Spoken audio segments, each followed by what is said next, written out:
15절에서 21절까지입니다. 신약 성경, 제가 가지고 있는 성경으로는 246쪽에 있습니다. 로마서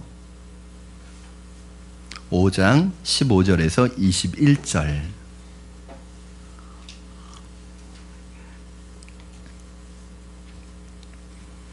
다 찾으셨으면 저와 여러분 한 절씩 교독하시고 마지막 21절은 합독해서 하나님의 말씀을 우리의 마음속에 받도록 하겠습니다. 로마서 5장 15절입니다. 그러나 이 은사는 그 범죄와 같지 아니하니 곧 한 사람의 범죄를 인하여 많은 사람이 죽었은즉 더욱 하나님의 은혜와 또한 한 사람 예수 그리스도의 은혜로 말미암은 선물은 많은 사람에게 넘쳤느니라.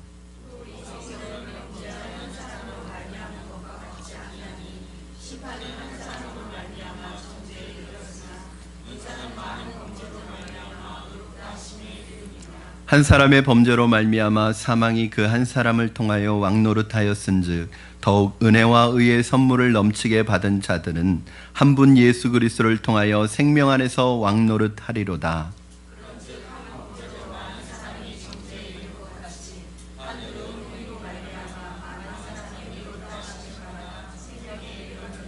한 사람이 순종하지 아니함으로 많은 사람이 죄인 된 것 같이 한 사람이 순종하심으로 많은 사람이 의인이 되리라.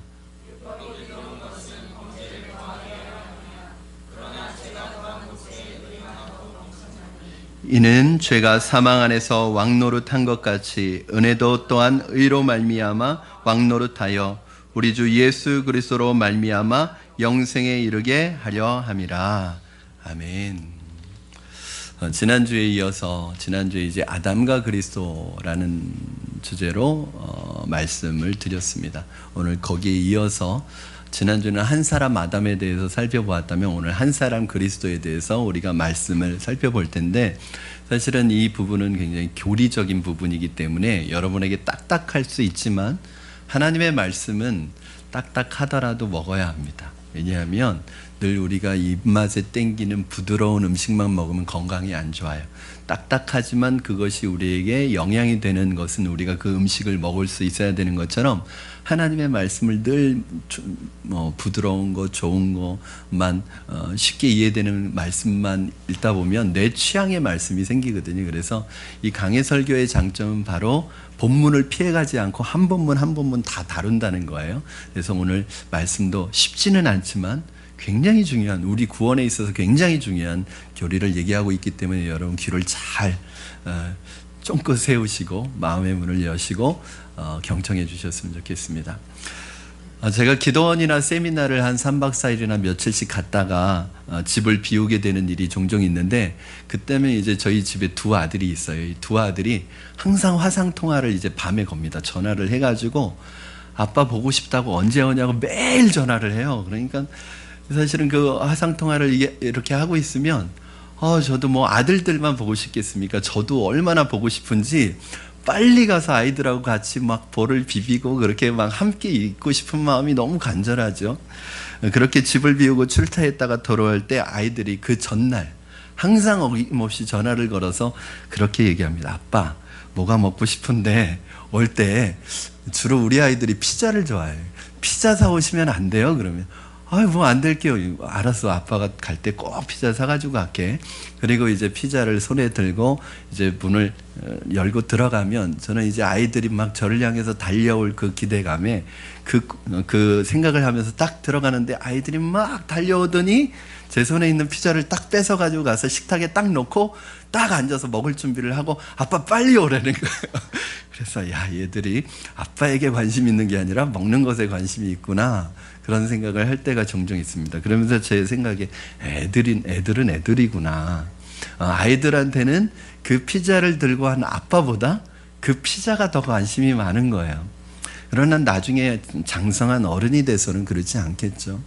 마치 여러분, 우리도 영적으로 철이 들지 않은 우리들도 어쩌면 하나님이 우리에게 축복을 주시는데, 하나님이 그 축복을 주시는데 축복을 주시는 하나님보다 하나님이 주시는 축복에 더 관심이 많을 때가 많단 말이에요. 그렇죠? 영적으로 우리가 아직 어린아이 같다는 생각이 듭니다.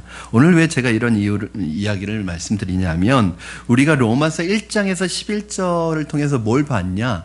믿음으로 의롭게 된 사람이 이 땅에서 누리는 하나님의 축복을 경험했습니다. 즉 믿음으로 의롭다 하심을 얻은 하나님의 자녀들은 이 땅에서 화평을 누리고 또 평강을 누리고 또 연단된 인격과 진정한 소망을 가지고 사랑의 축복을 누리면서 살아가게 되는데 이건 믿는 자에게 주시는 하나님이 주시는 축복이에요. 그러나 더 중요한 것은 이 축복을 가능하게 한 원인이 무엇이냐?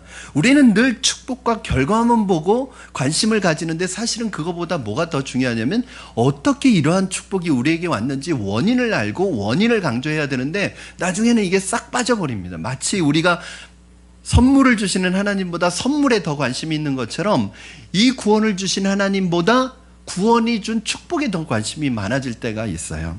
그래서 오늘 로마서 5장 12절에서 21절, 여러분 15절에서 21절 여러분이 오늘 읽은 본문은 바로 그 결과만 보고 원인에 무관심할 수 있는 우리들에게 이 구원의 원인이 어디에서 왔는지를 가르쳐주고 강조하는 중요한 말씀입니다. 여러분 로마서 1장에서 5장까지는 구원에 대해서 지금까지 말한 거예요. 그리고 오늘 읽은 본문이 여러분 그 구원에 대한 결론입니다. 결론은 뭐예요? 한 사람 아담으로 말미암아 죄가 인간에게 접촉되었고 이 사망이 인간 안에 들어왔다는 거예요. 그래서 한 사람 아담의 범죄로 말미암아 모든 사람이 사망의 존재가 되고 죽음의 존재가 되었는데 그러나 한 사람 아담으로 인해서 이렇게 죽게 되어진 죽음의 운명에 처해진 이 사람들을 가만히 내버려 두시지 않고 하나님께서 사망의 음침한 골짜기로 걸어가고 있는 이 백성들을 구원할 한 가지 방법을 준비하셨는데 한 분을 준비하셨는데 그분이 누구냐면 예수 그리스도라는 것을 오늘 말씀하고 있는 것입니다. 여러분 15절 말씀 한번 같이 읽어주시면 감사하겠습니다. 15절 시작. 이 은사는 그 범죄와 같지 아니하니 곧 한 사람의 범죄를 인하여 많은 사람이 죽었은즉 더욱 하나님의 은혜와 또한 한 사람 예수 그리스도의 은혜로 말미암은 선물은 많은 사람에게 넘쳤느니라. 아멘. 여러분 오늘 본문 계속 읽다 보면 제일 많이 나오는 단어가 무슨 단어죠? 한 사람이라는 단어가 계속 나옵니다. 그래서 여러분 사실은 오늘 본문은 여러분 혼자서 읽으시면 이게 뭔 소린가 하는 그런 어려운 난해한 본문이에요. 그런데 오늘 이 한 사람이라는 이 대표성의 원리가 얼마나 중요한 것인지 오늘 배우게 되시는 거예요. 한번 잘 음미해 보시기 바랍니다. 여러분 5장에서는 한 사람 아담과 한 사람 예수 그리스도를 말하고 있습니다. 한 사람 아담으로 말미암아 온 인류가 죽음의 존재가 되었지만 하나님께서 그들을 그대로 내버려 두지 아니하시고 한 사람 하나님의 아들이신 예수 그리스도를 보내심으로 온 인류를 구원하고자 하셨던 것입니다. 그래서 예수 그리스도를 둘째 아담이라고 합니다. 여러분 첫째 아담이 실패한 모든 것을 둘째 아담이 회복하는 것 이게 구원이에요. 여러분 그래서 구원과 회복은 같은 말입니다. 그런데 이 구원을 오늘 바울은 뭐라고 표현하냐면 하나님의 은사라고 표현하고 있습니다. 그렇죠? 오늘 말씀해 보니까 그러나 이 은사는 범죄와 같지 아니하니 여러분 이 은사라고 표현하고 있는데 이게 뭐냐? 여러분 은사라는 말은 영어 성경에 보면 gift라고 나옵니다. 선물입니다. 선물.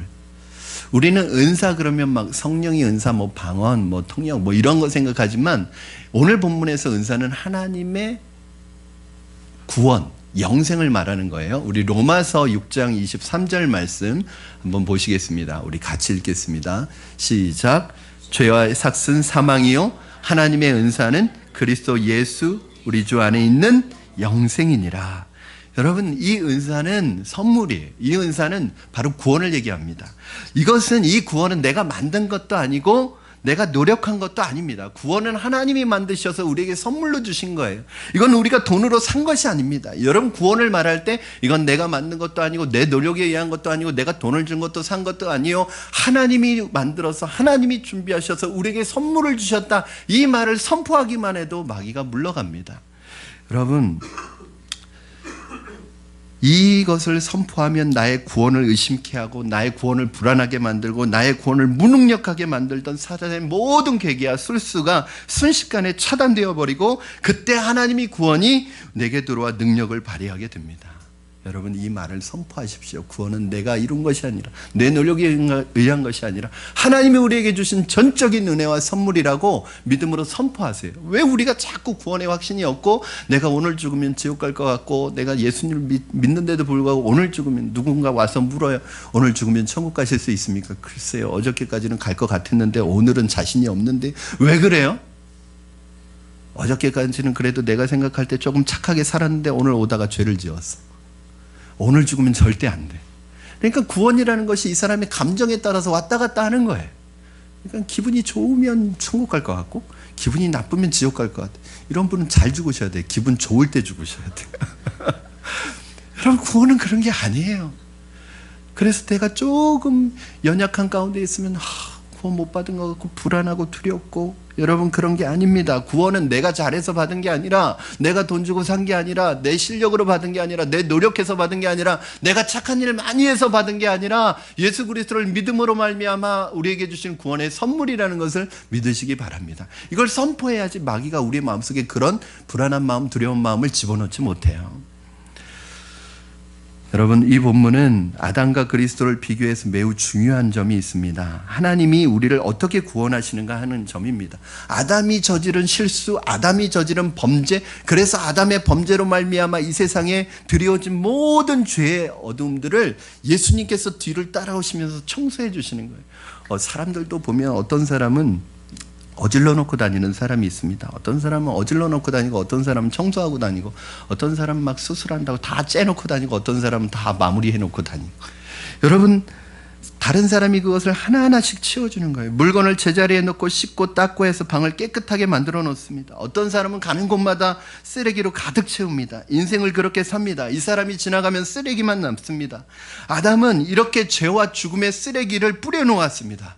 그러나 예수님께서 뒤따라가시면서, 예수님께서 오셔서 그 아담이 벌려놓은 죄와 죽음의 쓰레기를 다 예수님께서 치우시고 회복시키신 거예요. 이게 구원이에요. 여러분, 구원을 독특한 방식으로 설명하고 있습니다. 여러분, 두 번째 아담과 예수 그리스도의 대비를 죄인과 의인으로 대비합니다. 16절 말씀 여러분 같이 읽겠습니다. 16절 시작. 또 이 선물은 범죄한 한 사람으로 말미암은 것과 같지 아니하니 심판은 한 사람으로 말미암아 정죄에 이르렀으나 은사는 많은 범죄로 말미암아 의롭다 하심의 이름이니라. 아멘. 하나님의 선물, 이 구원은 뭐냐면 죄인을 의인으로 바꾸는 것입니다. 여러분, 인간은 죄인으로 낙인이 찍혔습니다. 죄인으로 도장 찍혔습니다. 이걸 뭐라고 표현하고 있냐면 오늘 본문에 정죄되었다고 말합니다. 정죄되는 건 뭐냐면 태어날 때부터 죄인이라는 도장을 찍고 태어났다는 거예요. 제가 말씀드렸죠, 여러분. 우리가 죄를 지어서 죄인입니까? 죄인이기 때문에 죄를 짓습니까? 예, 우리는 죄를 지어서 죄인이 아니라 처음부터 죄인으로 태어나는 거예요. 여러분, 사과나무가 사과 열매를 맺고 배나무가 배 열매를 맺는 것처럼 우리는 죄인으로 태어났기 때문에 죄의 열매를 맺는 거예요. 그래서 이 세상 누구도 의인일 수 없는 이유는 바로 우리는 죄인이라는 것을 가지고 태어났어요. 여러분, 그래서 구원의 의미가 받아들이기 어려운 거예요. 왜 그렇습니까? 어떻게 다른 사람이 죄 지은 것이 나의 죄가 되느냐 말이에요. 어떻게 저 사람이 지은 죄를 내가 죽음에 이르게 되느냐 말이죠. 내가 죄를 지어서 내가 죄를 책임진다면, 내가 벌을 받는다면 충분히 납득이 가는데, 어떻게 내가 짓지도 않은 다른 사람의 아담의 죄가 나의 죄가 되고 나의 범죄가 되느냐 말이에요. 또 한편으로는 어떻게 다른 분이 선을 행하신 것이 나의 의가 되느냐 말이에요. 이거는 우리의 상식과 이성에 전혀 맞지가 않습니다. 여러분, 실제로 구원이라고 하는 개념은 우리의 상식이나 이성이나 경험과 맞지 않습니다. 이것이 상식과 이성과 맞아떨어진다면 쉬울지 모르겠습니다. 그러나 그렇지 않습니다. 이 구원이라고 하는 것은 이해가 안 되는 거예요. 여러분, 우리가 되는 구원은, 우리가 이해가 되는 우리의 상식과 이성에 맞는 구원은 어떤 구원이에요? 우리가 열심히 착한 일에서 얻는 구원이 이해가 되는 거예요. 그래도 착하게 살았으니까 내가 구원받았다고 하는 게 이해가 되지. 어떻게 내가 아무 일도 하지 않았는데 다른 분이 한, 예수님의 한 선행이, 예수님의 한 의로움이 나의 의로움이 될 수 있지요? 그럼 바꿔서 말해볼까요, 여러분? 우리의 이성과 상식이 얼마나 허점이 많은지? 그러면 착해서 구원받고 착해서 천국 간다면 어느 정도나 착해야 천국 갈 수 있습니까? 얼마나 착해야 천국 갈 수 있습니까? 기준이 뭡니까? 108번 절을 해야 됩니까? 25년 동안 앉아서 잠을 자야 됩니까? 기준이 없잖아요.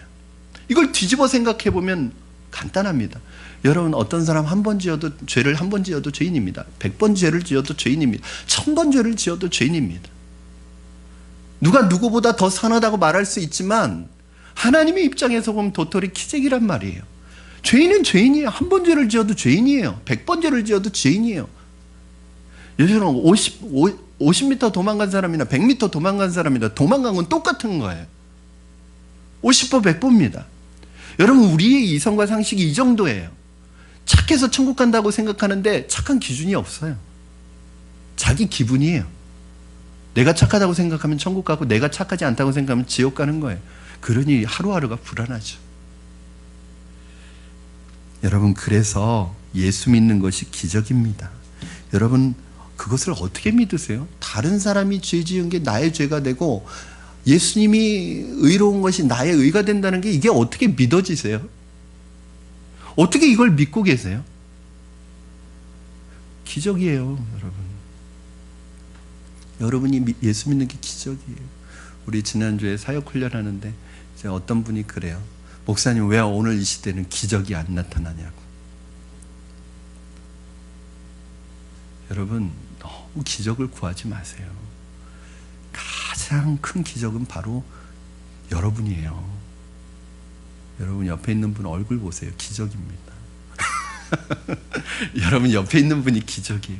아니, 이걸 어떻게 믿느냐 말이에요. 인간의 이성과 상식과 경험에 비춰 이건 도저히 이해할 수 없는 건데 이걸 어떻게 믿느냐 말이에요. 근데 여러분, 이게 믿어지고 있다는 게 기적 아닙니까? 저와 여러분은 이게 믿어지고 있다는 거예요.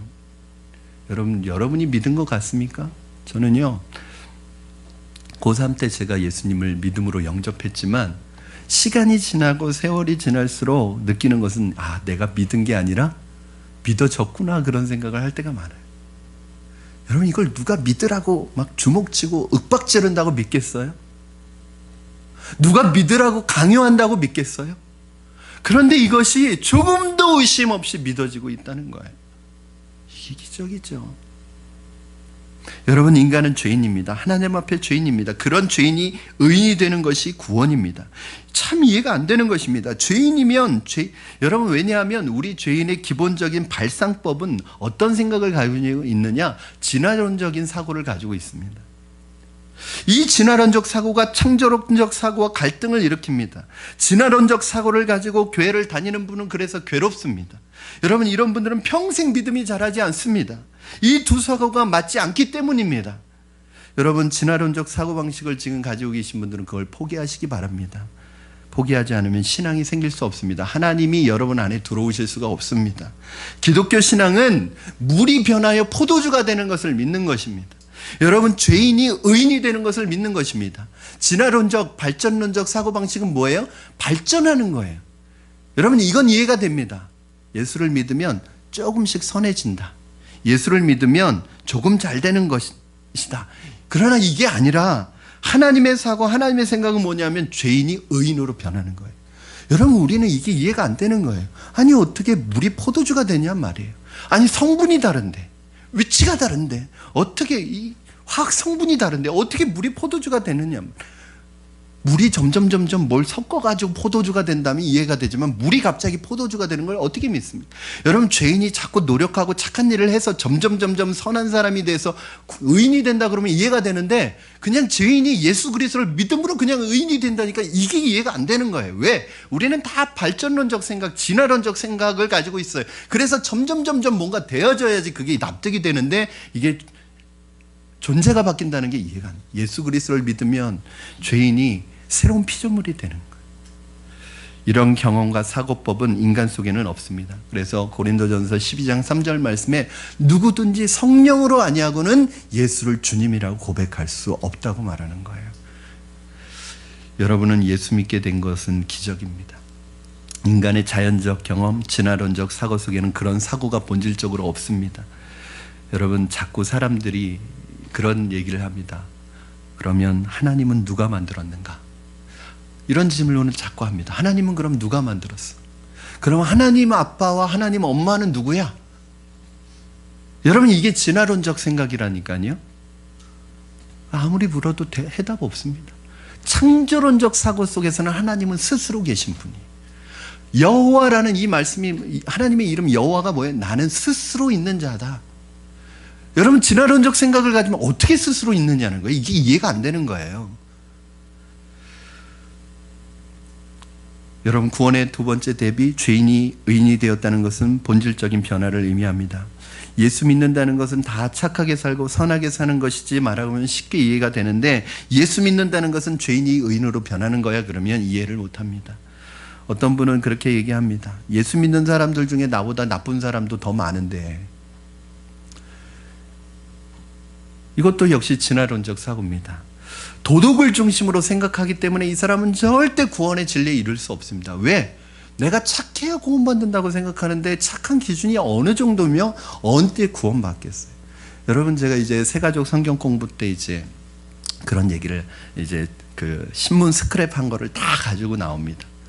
여러분 잘 아는 그 불교계에서 모든 불교인들이 존경하는 이 성철 스님이, 여러분 잘 아시는 것처럼 25년 동안 누워서 잠을 안 잤대요. 수행을 하느라고 25년 동안 앉아서 잤다는 거예요. 도사죠, 도사. 그럼 어떻게 25년 동안 누워서 앉아서 잠을 잘 수가 있겠어요? 그런데 이분이 평생 수행해서 깨달은 게 뭐예요? 물은 물이고 산은 산이로되, 이게 뭐예요? 산은 산이고 물은 물이로되, 이게 뭐예요? 산은 산이고 물은 물이고 변하지 않는다는 거예요. 인간은 변하지 않는다는 거예요. 수행해도 인간은 죄인이라는 걸 깨달은 거예요. 여러분, 점점 착하게 돼서 천국 가요? 말도 안 됩니다. 제가 늘 말씀드리지만 천국은 착해서 가는 게 아니라 관계 때문에 가는 거예요. 관계. 그래서 제가 그런 예화를 드렸어요. 저희 첫째 아들 호진이가 밖에서 놀고 있어요. 아주 친한 친구랑 철수랑 밖에서 놀고 있어요. 날이 어두워져요. 그래서 제가 제 아들을 데리고 집으로 들어가야 돼요. 그러면 제가 제 아들을 데리고 들어갈까요? 착한 옆집 철수를 데리고 저희 집으로 들어갈까요? 제가 철수를 데리고 들어가면 전 이상한 사람입니다. 조금 까칠하고 조금 못됐어도 제 아들을 데리고 들어가죠. 왜? 제 아들이니까. 저희 집엔 제 아들이 들어오는 것이에요. 여러분, 이 세상 마지막 날에 하나님 아버지가 누굴 데리고 천국에 가실까요? 착한 사람? 아니에요. 하나님의 자녀를 데리고 가는 거예요. 그래서 제가 한 가지 말씀드릴 수 있는, 여러분 절대 기억하십시오.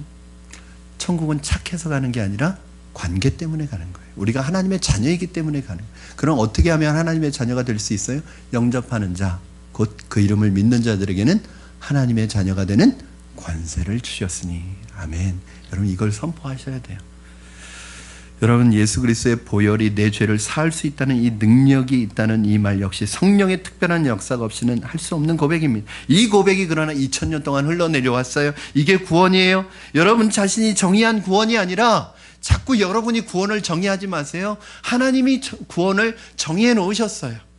첫 번째 아담이 실패한 것들을 두 번째 아담인 예수 그리스도께서 회복하고 그로 말미암아 죄인인 우리가 의인이 되었다는 이 구원이 여러분에게 임하시기를 주님의 이름으로 축원합니다. 세 번째 비교는 사망과 생명의 비교예요. 17절 말씀 우리 같이 읽겠습니다. 시작. 한 사람의 범죄로 말미암아 사망이 그 한 사람을 통하여 왕노릇하였은즉 더욱 은혜와 의의 선물을 넘치게 받는 자들은 한 분 예수 그리스도를 통하여 생명 안에서 왕노릇하리로다. 아멘. 여러분, 이것도 이해하기 어려운 말씀이죠. 어떻게 사망이 생명으로 바뀝니까? 여러분, 씨름해 보면 뒤집기라는 게 있어요. 뒤집기. 이게 막판 뒤집기. 야구에서도 역전이라는 게 있습니다.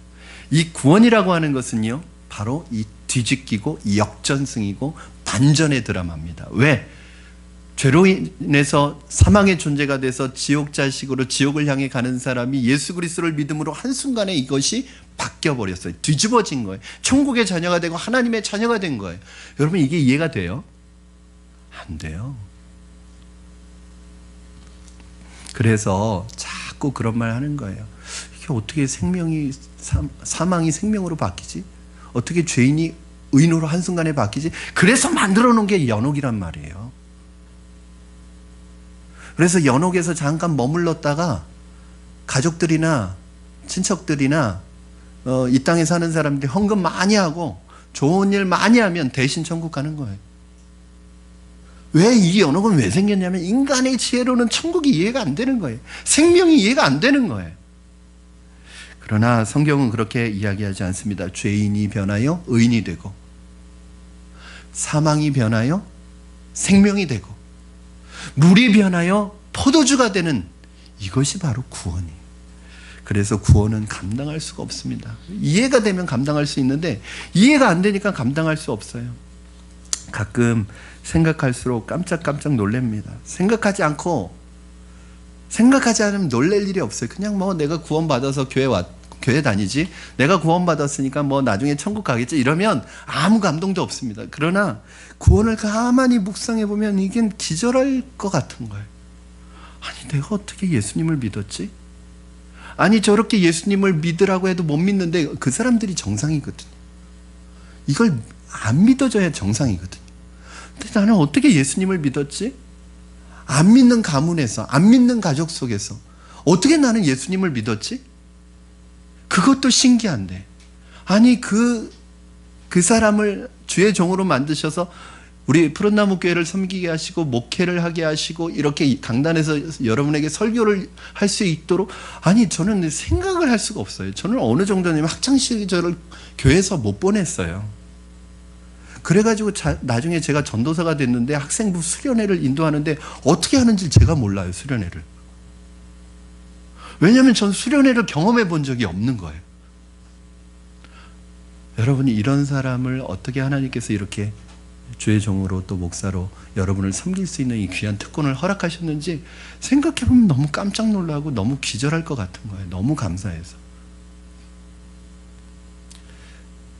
하나님이 인간이 되었다는 말은 보통 사건이 아닙니다. 하나님이 나를 위해 죽었다는 이 사실은 웬만한 것은 이해할 수 있지만 이건 도저히 이해가 안 되는 말이에요. 여러분, 한 사람의 죄가 모든 사람의 죄가 된 것입니다. 사실은 우리가 오늘 본문에 나오는 이 대표성의 원리가 되게 이해하기 어렵고 난해한 것처럼 느껴지지만 여러분 자세히 보면 이 대표성의 원리는 우리의 삶의 생활 속에 곳곳에 있어요. 여러분이 관심을 갖지 않아서 그렇죠. 여러분 고대사에서 왕은 개인이 아니라 국가입니다. 그렇죠? 오늘날의 대통령하고 틀려요.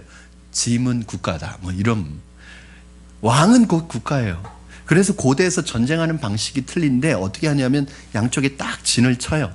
그리고 양쪽에 대표가 나옵니다. 거의 최고의 대표가 나옵니다. 대표가 나와서 싸워서 만약에 이 사람이 이기면 이 나라가 이기는 거고 이 사람이 지면 이 나라가 지는 거예요. 다윗과 골리앗의 싸움이 그런 거예요. 그렇죠? 이스라엘과 블레셋이 딱 진을 치고 있고 골리앗이 나왔어요. 그런데 이 골리앗이 블레셋의 대표로 나왔는데 이스라엘의 대표로 나올 사람이 없는 거예요. 그때 다윗이 이스라엘의 대표로 나가서 골리앗을 이겼어요. 그러면 누가 이긴 거예요? 이스라엘이 그 전쟁을 이긴 거예요. 이게 대표성의 원리입니다. 한 사람은 전체를 의미합니다. 아담의 죄는 아담으로 대표되는 모든 사람의 죄를 의미합니다. 그러나 구원은 무엇입니까? 한 사람 예수 그리스도께서 아담이 실패한 것을 회복하고 아담이 저지른 모든 범죄를 담당함으로 똑같은 패턴으로 우리의 구원을 회복하는 것, 이게 바로 구원의 원리라는 거예요. 사랑하는 여러분, 성경적 구원이란 아담의 죄를 예수께서 회복시키셨다. 죄인이 의인되었다. 사망이 생명이 되었다. 이게 성경적 구원이에요. 바울은 이 구원을 19절에서 한 단어로 설명하고 있는데 바로 순종이라는 단어입니다. 자, 19절 말씀 같이 읽겠습니다. 시작. 한 사람이 순종하지 아니함으로 많은 사람이 죄인 된 것 같이 한 사람이 순종하심으로 많은 사람이 의인이 되리라. 아멘. 여러분, 믿음이라는 단어를 가장 잘 설명해 주는 단어가 무엇일까요? 이 순종과 충성입니다. 이 충성이라는 단어를 보면 여러분 믿음을 영어로 뭐라고 해요? faith라고 그럽니다. 그렇죠? faith라고 하는데 충성스럽다고 할 때 충성스러운을 뭐라고 그래요? faithful이라고 그럽니다. 그렇죠? 어근이 같아요. 이게 무슨 말이냐면 진짜 믿음의 사람은 어떤 사람이에요? 충성스러운 사람이에요. 참 믿음은 참 충성을 불러옵니다. 즉 여러분, 순종으로 말미암아 구원이 완성되는 거예요. 우리 신앙생활에 있어서 저는 가장 중요한 두 가지 단어가 있다면 순종과 충성입니다. 이 두 단어가 얼마나 내가 예수를 잘 믿고 있는지를 말해주는 단어예요. 순종과 충성. 여러분, 눈이 오나 비가 오나 사업이 잘 될 때나 부도가 났을 때나 유명해졌거나 무명해졌거나 충성스러운 사람이 있습니다. 그 사람이 진짜 믿음의 사람이죠. 왔다 갔다 하는 사람은 믿음의 사람이라고 할 수 없습니다. 여러분, 화끈한 사람들 주의하시기 바랍니다. 우리 주위에 보면 화끈한 분들이 있는데 화끈할 땐 좋아요. 이게 화끈하다는 건 무슨 말이냐면 막 어느 때는 하늘을 경험해요. 천국에 막 떠다녀요. 그런데 바닥을 칠 때는 막 거의 지옥 근처에 가 있어요. 그러니까 뭐 어느 때는 성령 충만한데 어느 때는 얼굴에 막 근심과 수심이 가득해. 그리고 늘 얘기해. 나는 화끈하다고. 기복이 큰 거예요. 그렇죠? 여러분, 믿음은요, 변함이 없는 거예요. 한결같은 거예요. 사람을 볼 때 그 사람이 믿음의 사람인지 아닌지를 볼 때 간단한 방법이 있어요. 일을 맡겨보면 그 일을 충성스럽게 하는 사람은 믿음의 사람이에요. 그러나 변하고 한결같지 않은 사람은 그 사람은 믿음도 마찬가지입니다. 여러분, 또 하나 중요한 것이 있습니다. 순종입니다. 말끝마다 반항하는 사람, 남을 비판하는 사람이 있습니다. 이것은 믿음의 모습이 아닙니다. 믿음의 생리가 아니에요. 비판하고 투쟁하고 고발하고 이것은 본질적으로 하나님의 생리가 아닙니다.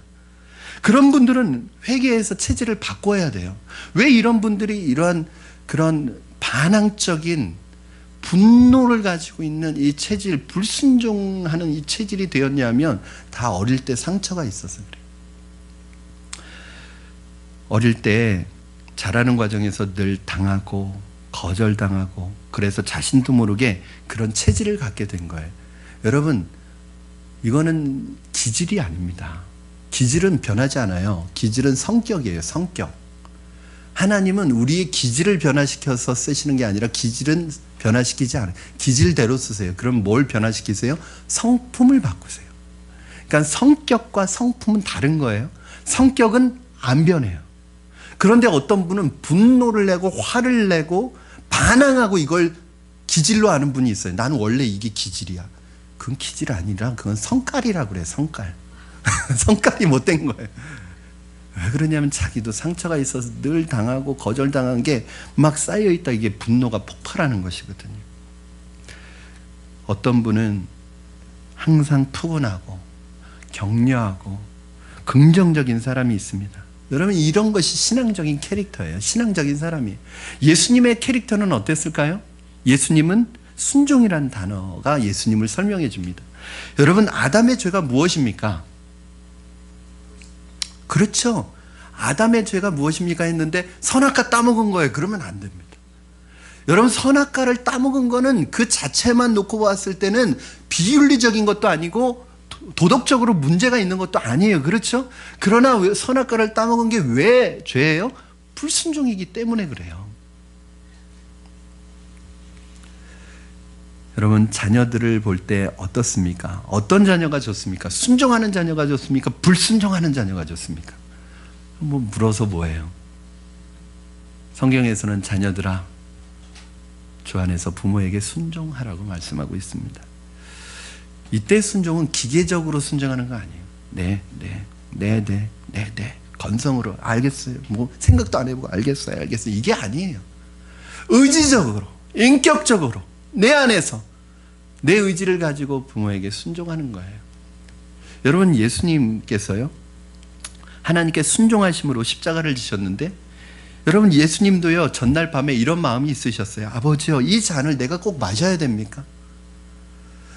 이 잔을 내게서 옮겨 주시면 안 됩니까? 이 죽음의 잔을, 이 십자가 너무 고통스러운데 이거 나한테 옮겨 주면 안 됩니까? 이 십자가를 지지 않고도 구원을 이룰 방법은 없습니까? 예수님의 마음에 이런 마음이 들었어요. 그러나 예수님은 나의 원대로 마옵시고 아버지의 뜻대로 되기를 원합니다 하고 순종으로 십자가를 지셔서 그 예수님의 순종함으로 말미암아 우리에게 생명이 온 것입니다. 우리 인간의 마음속에는 분노가 있습니다. 이유가 있어서 분노가 있는 게 아니라 그냥 분노가 있는 사람도 있어요. 계속 그냥 화가 나요. 왠지 그냥 이유도 없어요. 그냥 화가 나요. 막 안에서 화가 가득 차 있어요. 옆에 사람이 건드리면 터질 것 같아요. 그냥 불순종하는 거예요. 이유가 있어서 불순종하는 게 아니라 그냥 불순종해버리는 거예요. 왜 그럴까요, 여러분? 불순종의 영이 있기 때문에 그렇습니다. 여러분 기억하십시오. 그냥 불순종하는 게 아니라 불순종의 영이 그 사람을 붙들고 있기 때문에 어떤 영이 나를 지배하고 있는 거예요. 만사를 불편하게 생각하고 수용하지 않게 하는 그 불순종의 영이 붙들고 있는 거예요. 아담에게는 불순종의 영이 있었고 하지만 예수 그리스도에게는 순종의 영이 있었습니다. 오늘 저는 저와 여러분에게 불순종의 영은 떠나가고 순종의 영이 임하기를 주님의 이름으로 축원합니다. 여러분 이것이 믿음의 결론입니다. 믿음이란 예수의 순종으로 말미암아 아담의 불순종을 제거하고 축복을 나누어 준 사건입니다. 20절 말씀 우리 같이 한번 읽겠습니다. 시작. 율법이 들어온 것은 범죄를 더하게 하려 함이라 그러나 죄가 더한 것에 은혜가 넘쳤나니. 이게 참 이상한 말이에요. 여러분 율법 즉 하나님의 말씀이 들어온 것은 하나님의 말씀이 우리에게 온 것은 범죄를 더하게 하려고 왔대요. 여러분 죄가 있는 곳에 은혜가 넘쳤대요. 여러분 그러면 우리는 이렇게 생각할 수 있잖아요. 죄가 있는 곳에 은혜가 많어? 그러면 은혜가 많게 되기 위해서 죄를 더 지어야겠네? 그렇게 생각할 수 있잖아요. 여러분 이건 그런 뜻이 아닙니다. 하나님의 말씀이 올 때 죄가 더 많아졌다는 게 아니라 죄가 더 분명해졌다는 거예요. 죄가 더 뚜렷해졌다는 거예요. 그런 고백을 하는 분들 많으세요. 교회 오기 전에는 죄라고 생각하지 않았는데 교회 오고 나니까 죄가 아닌 게 없는 거예요. 여러분 그래서 예수 안 믿었을 때가 좋았다고 말하는 분도 계세요. 무슨 말입니까? 드러나지 않아서 그렇습니다. 여러분 죄가 드러나야 합니다. 병을 감추고 있으면 절대 치료받지 못합니다. 병은요 드러나야 합니다. 죄는 드러나야 합니다. 근데 죄가 언제 드러나요? 말씀 앞에 올 때 뭐가 죄인지 드러나기 시작하는 거예요. 그래서 죄가 많은 곳에 은혜가 넘쳤다는 말은 은혜를 많게 하기 위해서 죄를 더 많이 짓자는 말이 아니라 내가 하나님을 믿고 예수님을 믿고 그전엔 죄인지도 모르고 살았던 그것이 죄로 깨달아지고 예수님을 깊이 사랑하게 되면 될수록 내가 얼마나 큰 죄인이라는 것을 깨닫게 될 때 뭐가 더 많아져요? 내 안에 은혜가 더 많아지는 거예요. 여러분 어떤 사람이 저는 자신이 의인이라고 생각하고 자기는 아무런 문제가 없다고 생각하는 사람 만나면 숨이 막힙니다. 자기는 약점을 절대로 드러내지 않는 사람 보면 무섭습니다. 왜냐하면 그 사람은 은혜가 없습니다.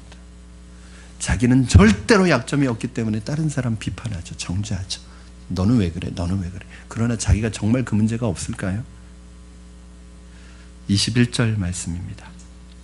우리 같이 읽겠습니다. 시작. 이는 죄가 사망 안에서 왕노릇한 것 같이 은혜도 또한 의로 말미암아 왕노릇하여 우리 주 예수 그리스도로 말미암아 영생에 이르게 하려 함이라. 아멘. 여러분 안에서는 죄가 왕노릇하고 있습니까? 은혜가 왕노릇하고 있습니까? 은혜가 왕노릇하기를 주님의 이름으로 축원합니다. 죄가 왕노릇하면 괴롭습니다.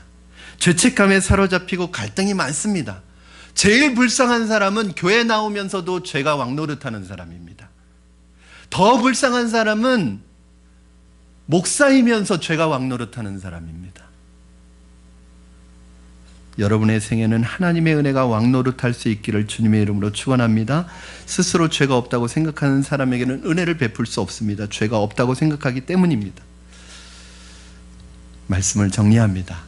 아담의 죄는 예수 그리스도의 은혜로 말미암아 상쇄되고 우리는 다시 회복된 것입니다. 이 구원의 진리 가운데 거하시기를 바랍니다.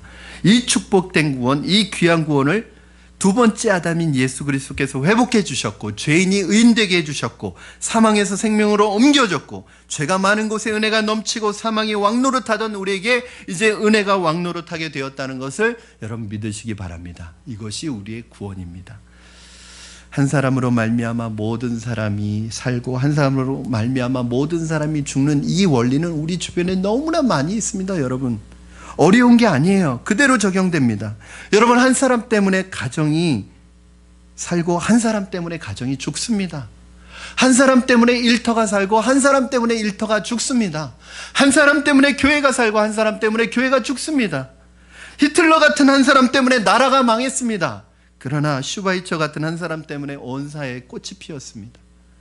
우리가 그동안 살아오면서 우리는 여러분 각자와 연관된 사람을 살리는 사람이었습니까? 죽이는 사람이었습니까? 여러분 주변에 있는 여러분의 가족들은, 여러분의 이웃들은, 여러분이 만나는 친구들은 여러분 때문에 살았습니까? 아니면 죽었습니까? 실제로 죽었다는 말이 아니라 그 영을 죽이고 그 마음을 죽이고 그 소망을 죽이고, 여러분 죽이는 사람이었습니까? 아니면 어렵고 힘든 가운데 있는 사람의 마음을 살리고 그의 영혼을 회복하고 그 영을, 그 소망을 살리는 사람이었습니까? 우리 주위에는 한 사람 때문에 고통당하며 살아가는 가정이 많습니다. 한 사람 때문에 고통당하는 공동체가 있습니다. 여러분, 한 사람의 바른 그리스도인, 우리 한 사람이 바른 그리스도인으로 살아감으로 말미암아 그런 한 사람 한 사람으로 인해 이 나라와 민족이 살 수 있다는 것을 여러분 기억하시기 바랍니다. 오늘 저는 예수님 한 사람으로 인해 우리 모두가 살았듯이 여러분 한 사람이 세상 속에서, 공동체 속에서, 교회에서, 가정에서, 일터에서 사람의 영혼을 살리는 분들이 되기를 주님의 이름으로 축원합니다. 이 시간에 우리 하나님께 찬양 드리시고 우리 기도했으면 좋겠습니다. 우리가 구원받은 것, 우리의 이성과 지혜로 이해할 수 없는 것입니다. 그러나 그래서 감격하고 감사할 수밖에 없습니다. 오늘 우리 이 찬양을 하나님 앞에 드리면서 하나님 은혜, 구원의 은혜에 감사하며 살아가겠습니다. 원망과 불평은 떠나가게 하시고 우리 안에 구원의 기쁨과 감격이 날마다 고백되게 하여 주시옵소서. 하나님의 은혜로 이 쓸데없는 자 함께 찬양하겠습니다.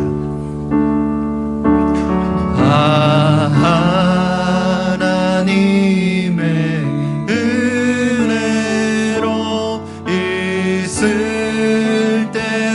쓸데없는 자 왜 구속하여 주는지 난 알 수 없도 내가 믿고 또 의지함은 내가 믿고 또 의지함은 내 모든 형편 잘 아는 주님 늘 돌보아 주실 것을 나는 확실히 왜 내게 굳센 믿음과 내게 굳센 믿음과 또 복음 주셔 내 맘이 항상 편한지 내 맘이 항상 편한지 난 알 수 없도 내가 믿고 또 의지함은 내가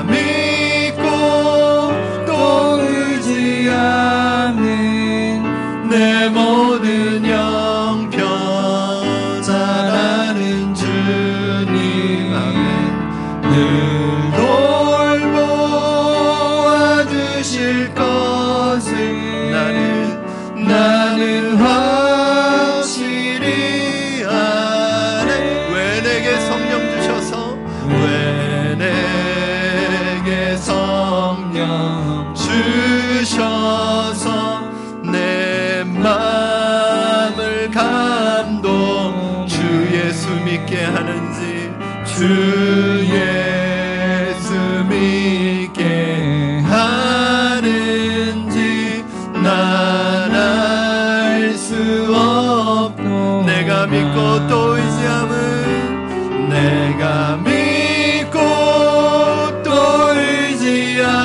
의지함은 내 모든 형편 잘 아는 주 늘 돌보아 늘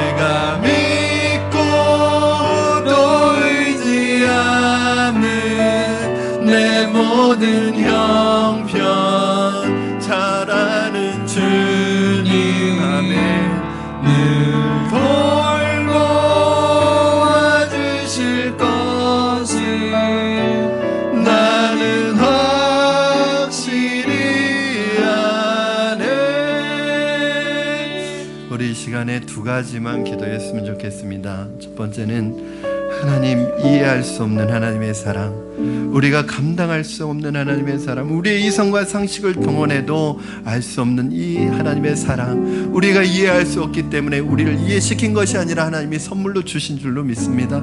하나님, 오늘 우리가 받은 이 놀라운 구원의 은혜와 놀라운 구원의 선물, 하나님 그 은혜에 기뻐하며 감격하며 감사하며 살아가는 인생 되게 하여 주시옵소서. 우리 안에 이 큰 선물을 받았음에도 불구하고 원망과 불평이 우리의 입술을 주장하지 않게 하여 주시고, 사망이 우리의 삶을 주장하지 않게 하여 주시고, 하나님 생명의 역사와 감사와 찬송이 우리의 입술을 통하여 고백되게 하여 주시옵소서. 이 시간에 주님께 감사했으면 좋겠습니다. 또 하나는 예수 그리스도 한 사람으로 말미암아 우리 모든 사람에게 생명이 이룬 것처럼 오늘 나 한 사람으로 인해 우리의 가정이 살게 하시고, 우리의 직장과 일터가 살게 하시고, 우리 교회가 살게 하시고, 우리 공동체가 살게 하시고, 우리 그리스도인 한 사람 한 사람이 바른 그리스도인으로 살아감으로 말미암아 이 나라가 회복되게 하여 주시옵소서. 우리 시간에 주신 말씀 붙들고 결단하며 기도하겠습니다.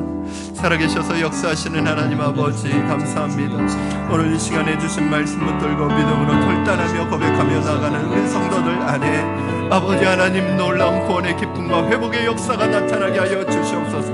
원망과 불평은 떠나가게 하여 주시옵소서. 사망의 그늘은 떠나가게 하여 주시옵소서. 어둠의 그늘은 떠나가게 하여 주시옵소서. 오늘 하나님의 말씀의 능력이 오늘 우리에게 임하셔서 하나님, 우리가 구원받은 것 그거 하나만으로도 날마다 감격하며 감사하며 살아갈 수 있는 은혜를 허락하여 주시옵소서. 우리에게 감격과 기쁨이 있게 하여 주시옵소서. 오늘 예수 그리스도 한 사람으로 말미암아 우리 모든 사람에게 생명이 이룬 것처럼 오늘 나 한 사람으로 우리 가정이 살아나게 하여 주시옵소서. 하나님, 나 한 사람으로 우리 공동체가 살게 하시고 교회가 살게 하시고, 우리 한 사람이 생명을 살리는 일을 감당하는 사람이 되게 하여 주시옵소서. 우리 한 사람 한 사람이 바른 그리스도인으로 살아감으로 말미암아 이 나라 민족이 살아나게 하여 주시고, 아버지 사람을 살리는 사람이 될지언정 사람을 죽이는 사람이 되지 않게 하여 주시고, 우리를 회복시켜 주시옵소서. 우리를 살려 주시옵소서. 우리를 새롭게 하여 주시옵소서. 역사하여 주시옵소서. 살아계신 하나님 아버지, 감사합니다. 하나님, 우리에게 하나님 큰 사랑, 측량할 수 없는 하나님의 사랑으로 우리에게 구원의 은혜를 주셨음에도 불구하고 우리의 힘과 우리의 노력과 우리의 자격이 하나님 구원을 만든 것이 아니라 전적인 하나님의 은혜로 주셨음에도 불구하고 우리는 늘 부족하다고 하나님 아버지 원망하고 불평할 때가 얼마나 많은지 모릅니다. 오늘 하나님, 우리 입술에서 원망과 불평은 떠나가게 하여 주시고, 사망이 왕노릇하는 그 사망과 죄의 지배를 받는 데서 생명의 지배가 우리 안에 풍성하게 나타나게 하여 주시옵소서. 날마다 우리의 입술을 통하여 하나님 감사와 감격이 고백되어지는 입술 되게 하여 주시옵소서. 아버지, 우리 한 사람 하나님 얼마나 귀한지 모릅니다. 예수님 한 사람으로 말미암아 모든 사람이 살아나게 된 것처럼 우리 한 사람 때문에 우리 가정이 살게 하시고, 우리의 직장과 우리 일터와 우리의 사업장과 우리의 공동체와 우리 교회가 나 한 사람으로 인하여 살아가게 주시고, 무엇보다도 우리 한 사람의 바른 그리스도인의 삶을 통하여 이 나라 민족이 회복되어지도록 축복하여 주시옵소서. 사람을 살리는 사람이 될지언정 사람을, 그 영을, 그 마음을, 그 소망을 죽이는 악한 도구로 쓰임받는 사람 한 사람도 없도록 주님 축복하여 주시옵소서. 감사하며 예수님의 이름으로 기도드리옵나이다. 아멘.